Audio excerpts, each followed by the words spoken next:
de su espíritu que el que toma una ciudad. La suerte se echa en el regazo, mas de Jehová es la decisión de ella. Hasta ahí. Bueno, gracias, Mateito. Dice en la segunda parte, el que se enseñorea de su espíritu que el que toma una ciudad. Hay una desproporción acá abismal, porque dice que mejor es el que tarda en airarse que el fuerte. O sea, en otras palabras, que es más fuerte el que se domina de su ira que el que tiene un físico extraordinario. ¿Sí? Sí, sí, sí, el que tiene un físico extraordinario. Venga, Jorgito, para acá, venga, Jorgito, para acá. Venga, Jorgito, para acá, venga. Mire, haga así, Jorgito, haga así. Esa musculatura que ustedes ven ahí, ¿te das cuenta? Un hombre fuerte, grande, pero la Biblia, gracias, pero la Biblia dice que es mejor el que tarda en airarse que el hombre fuerte, que el hombre grande, que el hombre grandulón. La Biblia lo está diciendo, no lo decimos nosotros, la palabra lo dice. Es mejor el que tarda en airarse, o sea, es mejor persona, tiene mejor actitud, le va mejor en la vida, ¿sí? Que el que tarda en, que el fuerte, que de pronto se aira. Goliat, si era gigante y fuerte, me están diciendo como Goliat. Dice y en la segunda parte, y el que se enseñorea de su espíritu, que el que toma una ciudad. ¿Qué es enseñorearse de su espíritu? Enseñorearse de su espíritu es que es dueño de sí mismo, que se gobierna a sí mismo, que se domina a sí mismo. Gobernar es dominar, gobernar es saber manejar situaciones. Que el que toma una ciudad. Ahora mira, ahí es donde te digo la desproporción. Se imagina un hombre como Tito, como Napoleón, que tomaban ciudades, que conquistaban ciudades. Eran hombres aguerridos, eran hombres fuertes, hombres sagaces, muy estructurados, muy ágiles. Pero la Biblia dice que con todo eso es mejor el que dominaba su espíritu. Entonces, ¿qué nos está diciendo la Biblia? ¿Y qué nos está planteando? ¿Cuál es la escena? ¿Qué es mejor? El hombre que sabe dominar sus emociones, que sabe dominar su lengua, que sabe dominarse a sí mismo y no se aira, no se desencasilla tan fácilmente. Usted habrá mirado esas escenas en donde las personas son fosforitos, en donde en un momento dado, por cualquier cosa explotan. Y déjeme decirle esto, esas personas van a ser así en todos los escenarios. En todas partes donde le toque estar, va a ser así.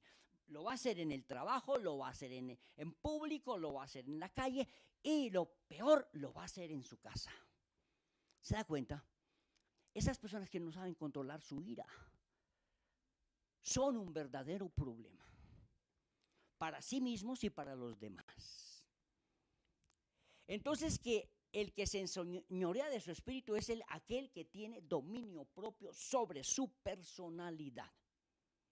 Sobre su personalidad. Y eso es lo que nos está diciendo la palabra, que es mejor esa persona. Aunque no vayamos al gimnasio, ¿no? Aunque no veamos esa musculatura que nos mostraron acá, ¿cierto? Aunque no veamos eso, pero que usted mire ese hombre apacible o esa mujer estructurada, eso para Dios es más.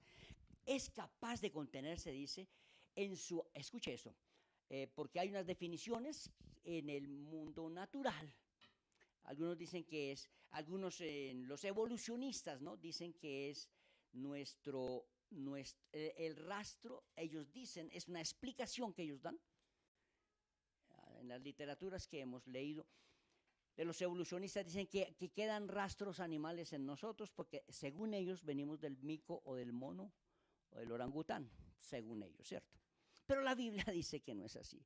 La Biblia dice que venimos de la mano de Dios. Pero es capaz de contenerse en su ánimo primitivo, en su ánimo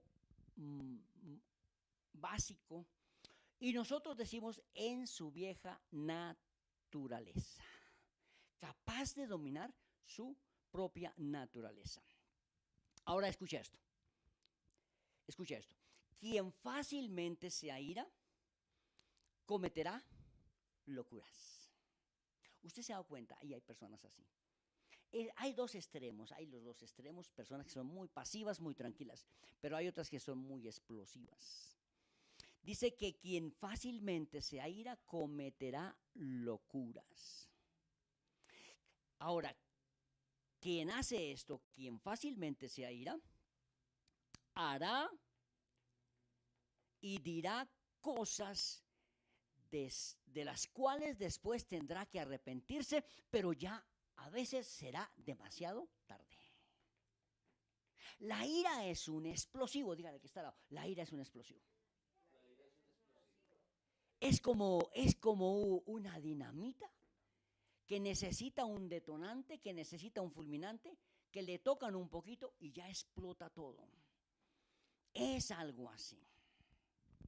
Entonces esa persona hará y dirá cosas horribles y crueles. Una persona así es una persona extremadamente dañina o peligrosa. Como decíamos, es un explosivo del estado de ánimo de la persona. Porque después de que explote, causará mucho daño. Vea lo que dice Proverbios 14:17. Y eso es justamente lo que está diciendo, y esta es la base bíblica de lo que estamos hablando. Proverbios 14:17 dice exactamente eso. El que fácilmente se enoja hará locuras.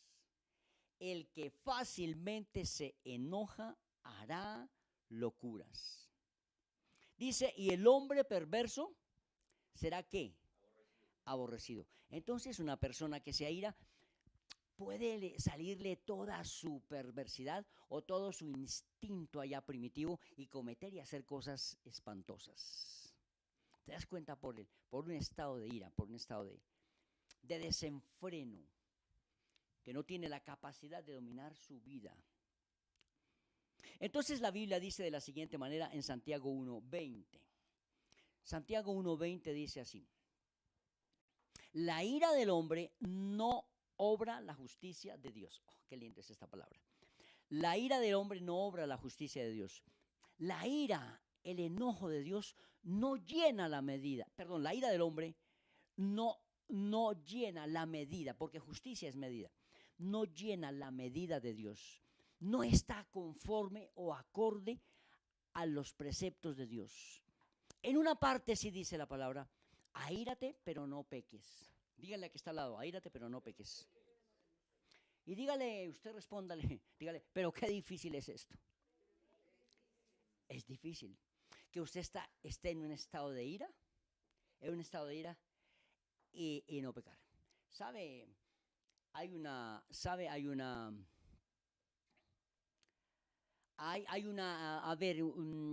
una congruencia y una reciprocidad, y te voy a enseñar algo. En la segunda parte de este versículo dice, tardos para hablar. Si usted es de los que fácilmente se aira, entonces eche mano de esa parte. Tardo para hablar. Es ahí donde sí que necesitamos ser tardos para hablar. Cuando usted esté en un estado, porque es que la Biblia nos dice, aírate pero no peques. ¿Cómo hacemos? ¿Cómo hacemos para no abrir? ¿Cómo hacemos para no desbordar ese río que se sale por la boca? Pues la Biblia dice, tardos para hablar. No hable. Lo que usted menos debe hacer, escuche, lo que los seres humanos, porque yo me incluyo ahí, lo que los seres humanos no debemos hacer es hablar en un estado de ira. Nos vamos a ahorrar una cantidad de problemas. Nos vamos a ahorrar una cantidad de locuras. Porque ¿sabe qué es lo que pasa cuando la ira nos llena la mente y el entendimiento? Ya se nos nubla cualquier racionalidad. La ira nos borra de la mente la racionalidad. Ya no razonamos. Una persona en estado de ira, en intenso ira o dolor, ya no razona, ya no actúa por la lógica, actúa por sus emociones exaltadas, exacerbadas, y en ese momento es donde se pueden cometer muchas locuras, porque como dice acá el comentario, pueden salir esos instintos animales o irracionales. ¿Te das cuenta? Y le podríamos dar muchos ejemplos. Me contaron de una mujer que asistía en el Perú a una iglesia, pero es una combinación de desgracia. Y el hombre era muy celoso, el esposo no era cristiano, ella sí era cristiana, una muy devota cristiana. Se fue un día para la iglesia a orar y estaba en el altar arrodillada orando. Se lo escuché a un predicador, le escuché a un predicador eso. Y su esposo, que era celoso, alguien de la iglesia vino y le dijo una cantidad de cosas, que ella era una persona coqueta, que era una persona que... Y era todo mentira. ¿Y sabe qué hizo este hombre? Entró a la iglesia con un garrote en la mano. Escuche porque es una historia real. Y estando ella orando inclinada, le dio un golpe en la cabeza. Por el estado de ira que llevaba, de una cosa que no era cierta. Pero él se dejó llevar por la ira. Y esa mujer, ¿sabe qué te digo? Esa mujer murió orando. No supo ni a qué horas murió, porque el hombre la golpeó fuerte en la cabeza. Y ella estaba orando. Un estado de ira. Y después la persona que le dijo esa mentira o esa barbaridad, pues ya no podía solucionar el problema. Pero el hombre que hizo eso tampoco pudo solucionar el problema. Y vinieron y lo llevaron detenido a pagar algo que en un estado de locura lo hizo violentamente. Y así hay muchas historias tristes. Conocí a un muchacho en mis años juveniles en donde hubo un incendio en su casa por culpa de él. Hubo un incendio y su hermano se alcanzó a quemar como las manos. Y él en ese estado de angustia se echó gasolina y se prendió en gasolina. O sea, una cosa de locos, una cosa de locos. Y te contaría historias así. Por falta de dominio propio. La Biblia dice eso, que el que fácilmente se enoja hará locuras. Por eso la Biblia dice que la ira del hombre, escuche, no llena la medida de Dios, o sea, la justicia de Dios, lo bueno, lo agradable y lo perfecto. Pero te estoy dando también ciertos tips. Te estoy diciendo que si tú eres tardo en hablar, cuando tú tienes ira, eso sí que te va a ayudar. Dígale al otro, eso sí que te va a ayudar. Y ahora vamos a entrar a enlazar esto porque a mí me parece realmente interesante, bien bonito, bien chévere. Ya les estoy dando las citas, entonces Santiago 1:20, la ira del hombre no obra la justicia de Dios. Pero mira lo que dice Proverbios 19:11. Y vamos a mirar sabiduría, vamos a mirar acá cómo las cosas se van encadenando. Proverbios 19:11. A veces me pasa que por el afán anoto mal las citas o un número más o un número menos, esperando que esta vez sí estoy atinando. Dice, la cordura del hombre detiene su furor. Y su honra es pasar, ¿qué? Diga, aquí hay sabiduría. Dígale, María Isabel, a Jorgito, diga, aquí hay sabiduría. No tóquelo, dígale, aquí hay sabiduría. Aquí hay sabiduría. Aquí hay sabiduría.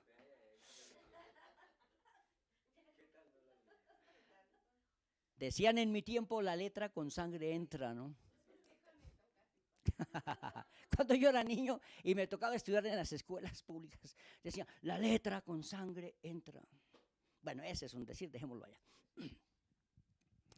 Entonces, ¿qué nos está diciendo acá? La cordura del hombre detiene su furor. Oh, bueno, ahí hay un secreto.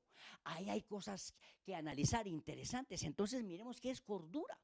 Dice, mire, cordura es tener estado mental prudente y sensato.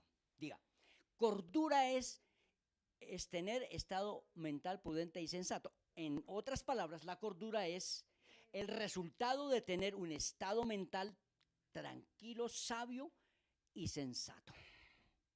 Entonces dice que la cordura que hay en esa persona, ese estado mental, le produce cordura.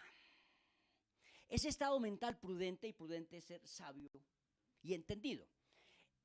Prudente es ser sabio y entendido. Una persona prudente es la que aplica la sabiduría de conocimiento.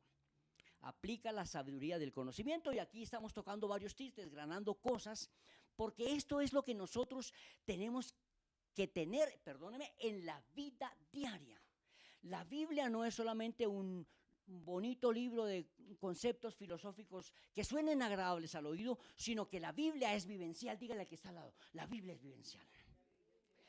La sabiduría que hay aquí es vivencial. Es para que nos apropiemos de ella y seamos mejores personas, dígame.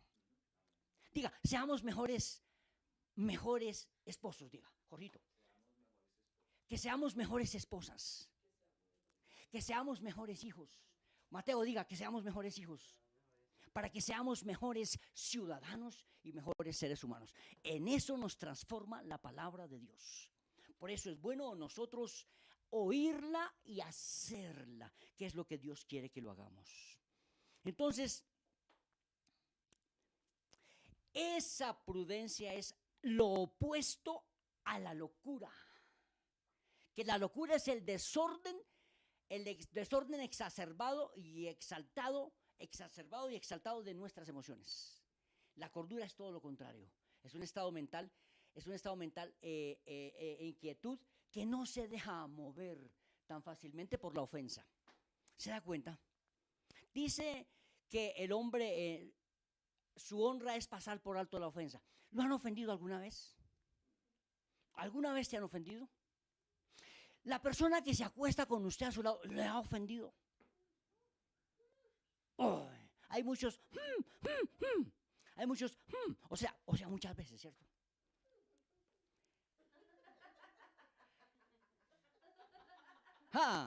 Bueno, aquí hay un muy repetido, o sea, muchas veces. ¿Por qué será?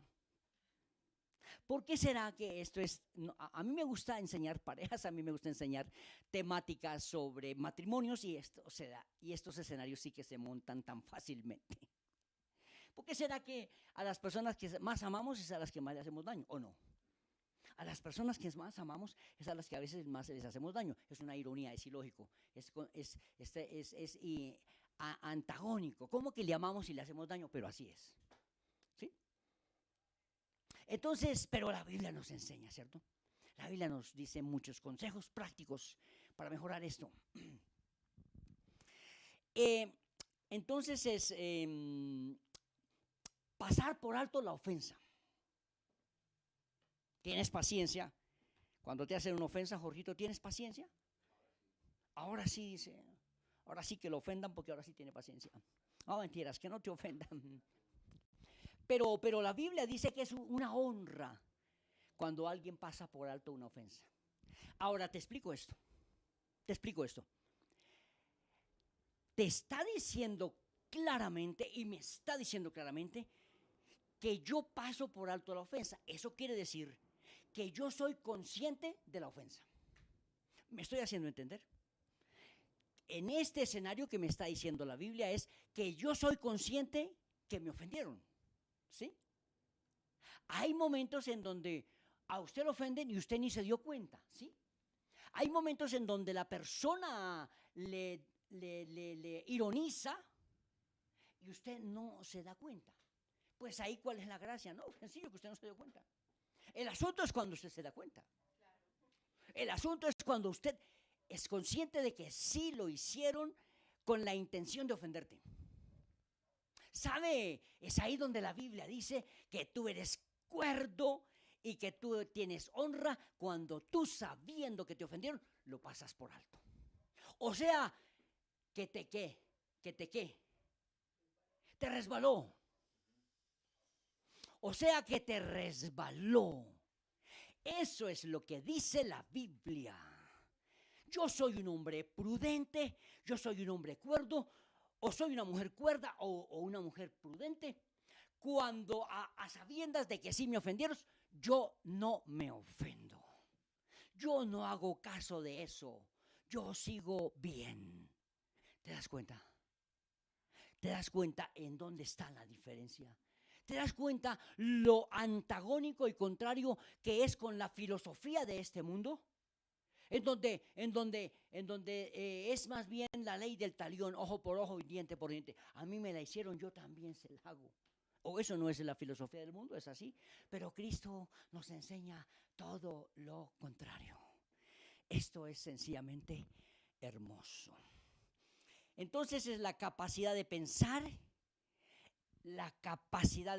y obrar con buen juicio. Que no te salgas de tus casillas. Que hay ahora que nos estaba hablando Marisita cuando nos leyó la palabra en donde decía que hay presión y hay presión. Que estamos bajo presión o estamos trabajando bajo presión.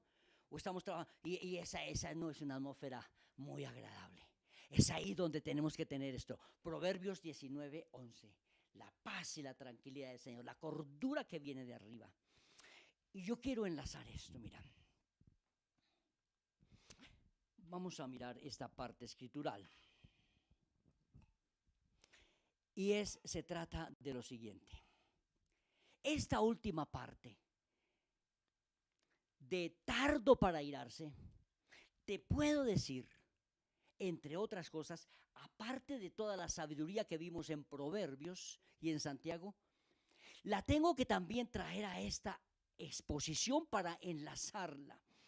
Es la consecuencia, escúcheme, el ser tardo en airarse es la consecuencia de las dos primeras, dígame. Es la consecuencia lógica, es el resultado natural de usted saber ser pronto para oír y tardo para hablar. Cuando una persona, escúcheme esto porque aquí está el resumen de todo. Cuando una persona se acostumbra a ser pronto para oír, tardo para hablar, normalmente el resultado es que es tardo para airarse. Porque las dos primeras le dan los componentes a su personalidad para tener una formación estructural mental mucho mejor formada. ¿Está cayendo en cuenta eso? Me estoy haciendo entender que si usted acostumbra su oído a oír rápidamente, que usted se acostumbra a su boca a no hablar apresuradamente, esas dos componentes te dan el punto para ser maduro, una persona estructurada, madura, y cuando llegue el momento de la ira, usted va a ser tardo también para airarse. ¿La cogió? La está cogiendo. Por eso Santiago las pone en orden. Ese es el orden de la palabra. Ese es el orden. Primero, saber escuchar hasta el final, no como los viajeros que iban en la canoa, que pensaron que él iba a decir tírense y iba a decir era tiburón, por no escuchar hasta el final, se tiraron antes de tiempo, ¿se da cuenta? Porque nuestro cerebro nos engaña, como le decía en la primera clase. No asumamos nada hasta no comprobarlo. Eso fue lo que le pasó a este hombre que mató a su esposa en el atrio de la iglesia. Que se dejó llevar por las emociones, que escuchó cosas que no eran verdad, que no las comprobó y lo dio por hecho. Y en su locura fue y mató a esa hermana. ¿Te das cuenta? Por eso te vuelvo a enlazar. La sabiduría está en que para no airarnos tan fácilmente debemos ser prontos para oír y tardos para hablar. Y al ser prontos para oír y tardos para hablar, nuestra personalidad, nuestra mente se modela de manera que nuestras emociones están controladas. ¿Te das cuenta de la sabiduría que hay ahí? te das cuenta que la palabra, diga, siempre tendrá la razón. Oh, por eso debemos dejar que la palabra llene nuestra vida. Nuestra mente, nuestras emociones debe estar ahí. Usted la debe aprender, la debe memorizar, la debe repetir. Esa palabra se tiene que hacer vivencia en su vida, tiene que hacer parte de su personalidad, se tiene que metabolizar espiritualmente y usted ser un hombre estructurado y una mujer estructurada. Diga amén, diga amén. El principio de la sabiduría es el temor a Jehová. Buen entendimiento tienen todos los que practican sus mandamientos, diga amén. Si tú practicas Santiago 1:19, que es el mandamiento de Dios, tendrás buen entendimiento, diga amén. Estamos aplicando la palabra para nuestra vida. Si el Salmo 111, 19 y 20 lo dice, que el principio de la sabiduría es el temor a Jehová, es el hacerle caso al Señor. Entonces, si tú le haces caso a Santiago 1:19, vas a tener esto, buen entendimiento, y vas a ser un hombre entendido porque practicas los mandamientos del Señor. Esa es la conclusión de lo que quería enseñarles hoy.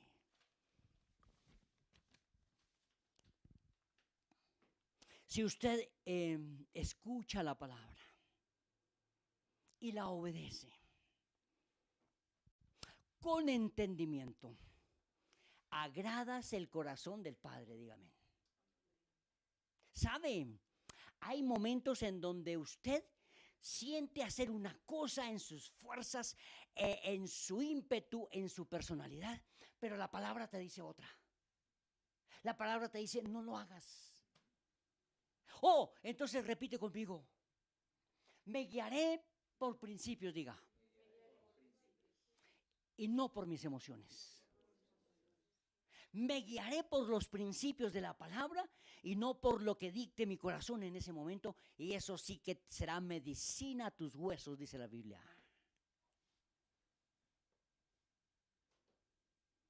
Una persona no se considera sabia por el conocimiento que haya adquirido.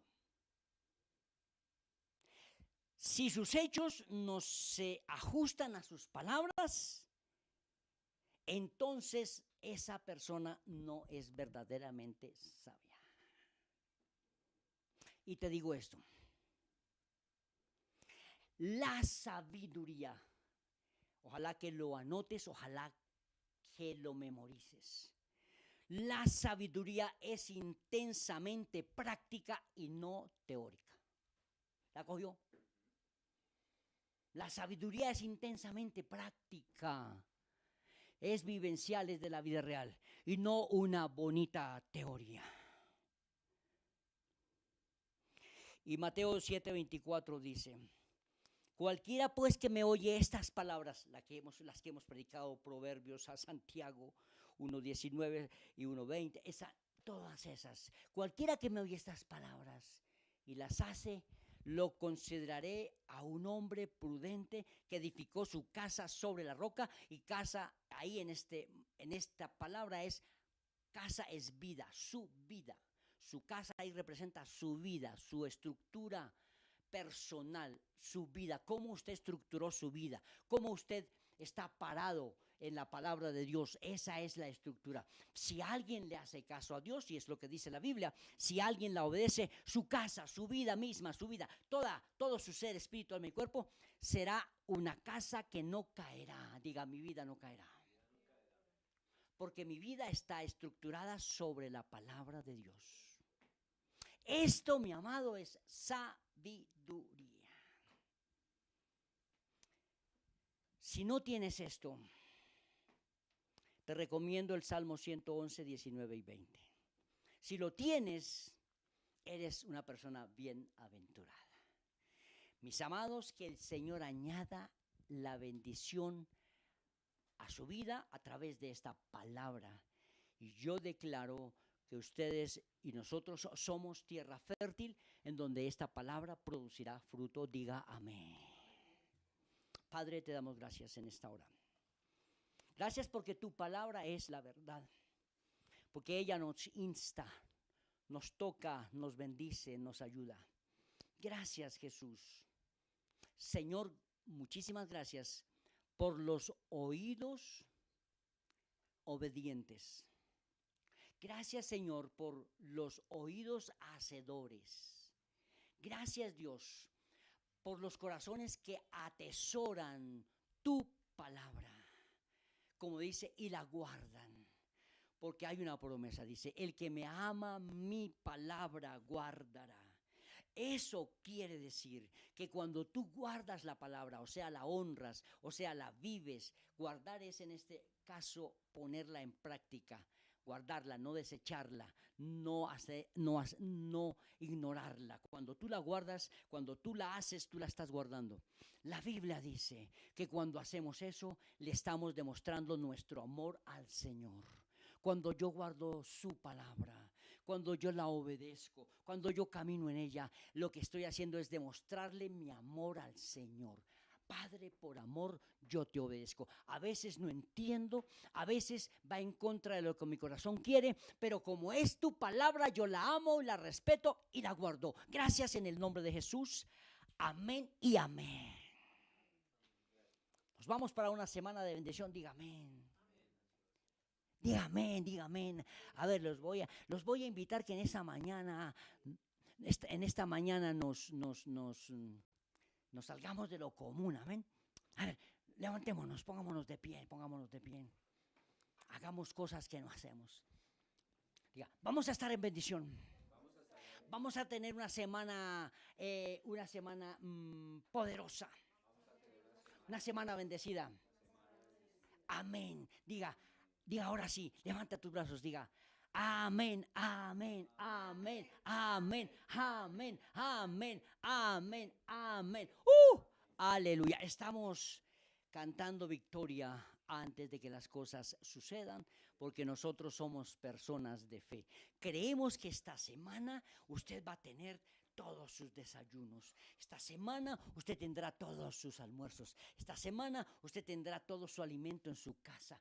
Habrá bendición en sus alacenas. Habrá bendición allí en sus neveras. Oh, aleluya. Habrá bendición en efectivo para sus gastos. Vendrán las facturas y usted las podrá pagar. Tendrás para poder responder a las responsabilidades que tienes de arriendo, de compromisos comerciales. Tendrás eso. Tendrás la salud en tu cuerpo. Dígame.